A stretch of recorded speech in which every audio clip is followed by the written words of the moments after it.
एक खूप छान अशी ऍक्टिव्हिटी आहे वर्ड प्ले मध्ये. बघा मदर टंग और अदर टंग. आता काय असेल मदर टंग किंवा अदर टंग? असा काही शब्द असतो जो आपल्या मराठी भाषेमध्ये आहे किंवा आपल्या मदर टंग मध्ये आहे, तो दुसऱ्या भाषेत पण आहे. आपल्या भाषेतला शब्द जो दुसऱ्या भाषेत पण आहे, फक्त त्याचा अर्थ वेगळा. आपल्याला इथे एक चार्ट दिलेला आहे. त्या चार्ट मध्ये आपल्याला काही शब्द दिलेत बघा. त्याच्यावर तुमच्या लक्षात येईल की आपल्याला नेमकं करायचं आहे. त्या वर्ड्स मध्ये एक शब्द दिलेला आहे रोज. मी शब्द उच्चारलेला आहे रोज. रोज हा शब्द उच्चारल्यानंतर तुमच्या मराठीमध्ये एखादा शब्द आहे का रोज? मराठीमध्ये रोज शब्द आहे म्हणजे काय? दररोज, दररोज, नियमित. म्हणजे बघा पुढे दिलेला आहे त्याचा अर्थ इंग्रजीमध्ये होतो रोज म्हणजे फ्लॉवर. रोज फ्लॉवर कोणता आहे? गुलाब. कोणतं? गुलाब. आणि मग त्याचा मराठीमध्ये अर्थ काय? दररोज, डेली. काय होतं? डेली. आणि हिंदीमध्ये एव्हरी डे. हिंदीमध्ये पण त्याचा आपल्याला अर्थ दिलेला आहे. हम रोज स्कूल जाते हैं म्हणतो ना आपण. मराठीत मी दररोज रोज शाळेत जातो. आणि इंग्रजीमध्ये रोज इज अ फ्लॉवर. गुलाब हे फूल आहे. असे आपण वाक्य करू शकतो की. आता पुढे आपण बघूया सण. सण हा शब्द बोलली मी, उच्चारलाय. मराठीमध्ये सण आहे का? काय सण? काय? Very good. सण हा फेस्टिवल आहे आपल्या इकडचा. आपण उत्सवाला, सणाला मराठीमध्ये सण म्हणतो. आता SUN काय आहे मग? सण. सण म्हणजे सूर्य.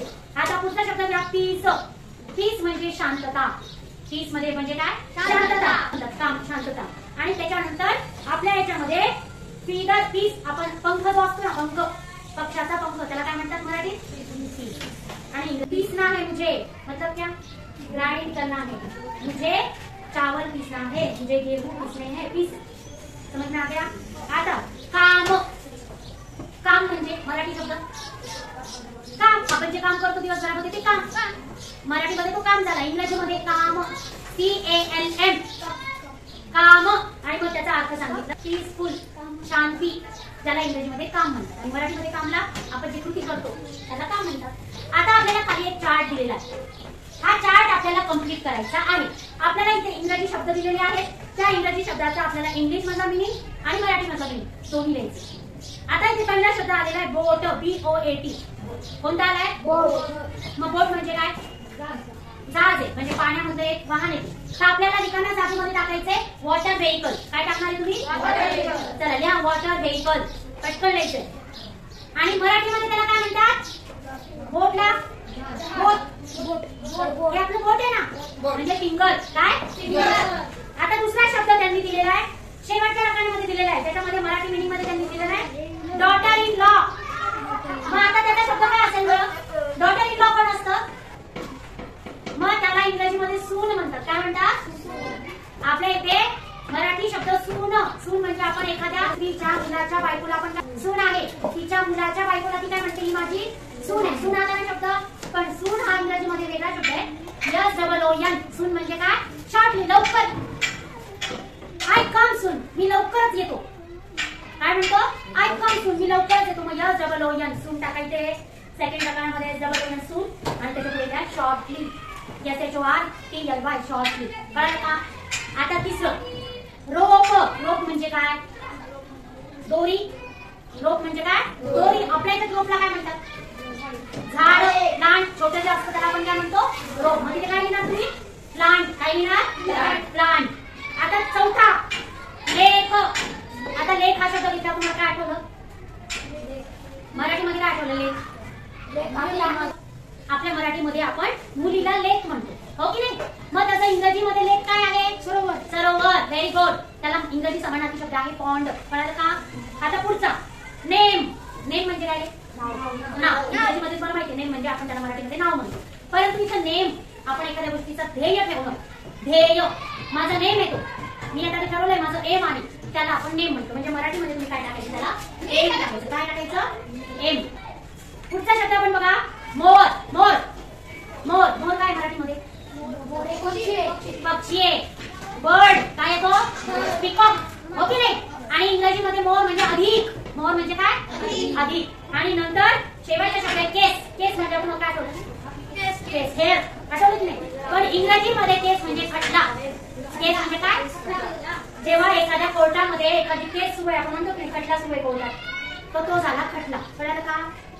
अशा पद्धतीने आपल्याला हा चार्ट कम्प्लीट करायचा आहे, जो मी तुम्हाला आता सांगितलाय की तुम्ही घरून करून आणायचा. पुढे काय सांगितलंय? Try find words such English word which will be meaningful in your mother tongue.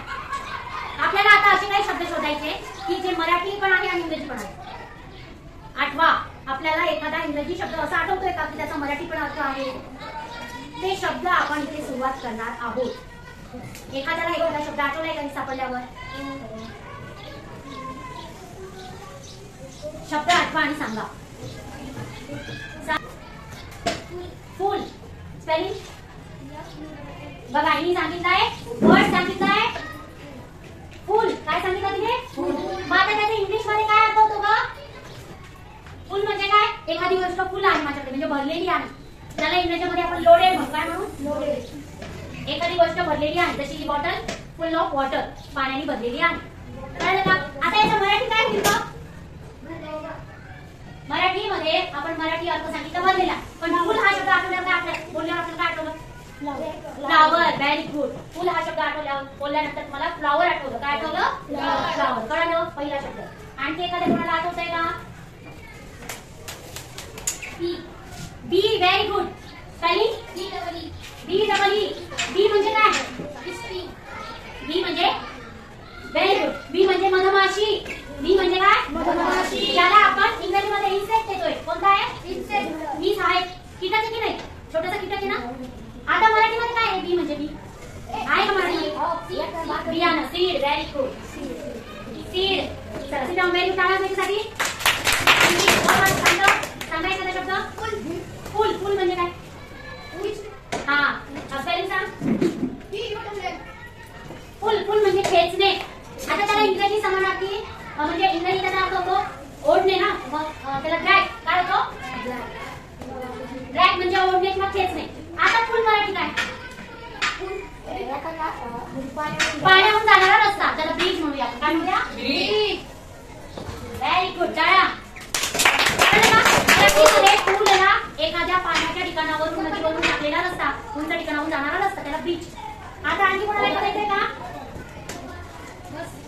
बस. हा काय स्पेलिंग? BUS. बस म्हणजे काय? वाहन आहे. बस हे काय? व्हेइकल आहे. काय? हे व्हेइकल आहे. मग बस मराठीत काय? हा बसणे. आपल्याला बसण्यासाठी आपण मराठीमध्ये बस म्हणतो की नाही, ज्याला आपण इंग्रजीमध्ये सीट म्हणूया. काय? सीट म्हणजे बस. कळलं का? आता आज ते एवढं घेऊया. तुम्हाला आठवणारे शब्द तुम्ही आणखी लिहून आणायचे आहे.